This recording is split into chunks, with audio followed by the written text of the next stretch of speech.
The IMF has downgraded its growth forecast to 3.5%. It's not a huge downgrade, but many wonder, does it feed right into oil demand and in some of your largest customers as well? What are you seeing so far in terms of demand holding up? We don't see any impact on oil demand so far. China in particular, we are seeing growth. The import is around 10 million barrels. We are seeing more imports coming out from Saudi Aramco month on month. And it is not impacting us. Even the EIA in terms of forecasts, we're looking at 1.4 to 1.5 million barrels per day for 2019. But you're confident that can hold up, though. That's still pretty strong growth for daily demand. Well, it is similar, almost similar to last year. If you look at last year, it's 1.3 to 1.4. This year, you're talking about 1.4 to 1.5. So it's not, it is within the forecast that we were anticipating.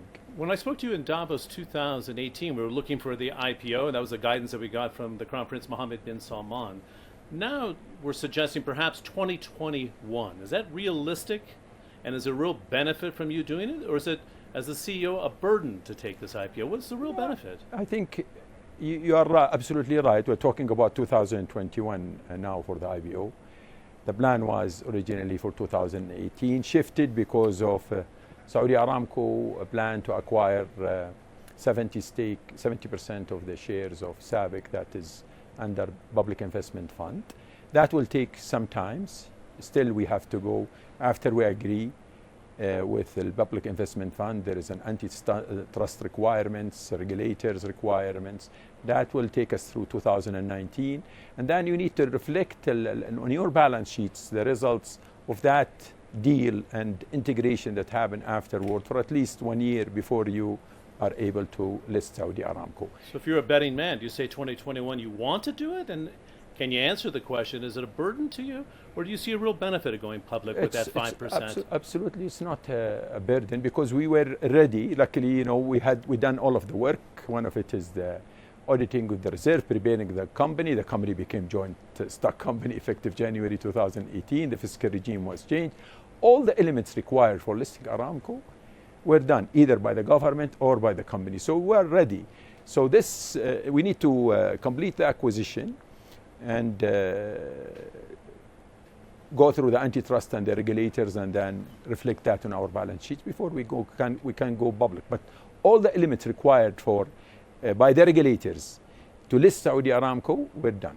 That independent audit shows that Aramco itself has just over 263 billion barrels. Everybody was focused on, wow, it didn't drop. But it's amazing, after about 30 years, you were able to replenish your reserves and not see a drop. That's extraordinary for the largest exporter in the world. It must make you feel comfortable about proceeding as a public company. Oh, that work took almost 2 years to do, auditing the reserves by DNM, Ducloyer and McNaughton, and it took them a lot of work to audit 260 billion barrels of reserve, and a lot of 80% almost of that reserve were audited, and 60% of the gas. We have 300 trillion in the kingdom. A lot of work was done by the auditors. Now that was part of, when I talked about preparing the company, that was completed on time. Now it shows the operational excellence that exists within the company, our governance process when it comes to booking these reserves, the excellent reservoir management practices.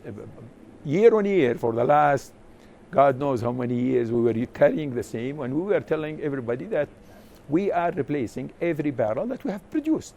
Oil, for gas, we replaced every million BTU and added to it. At 9%. Exactly. That's incredible. And now we're showing through the auditors, independent auditors, that all of these numbers are accurate and a little bit more.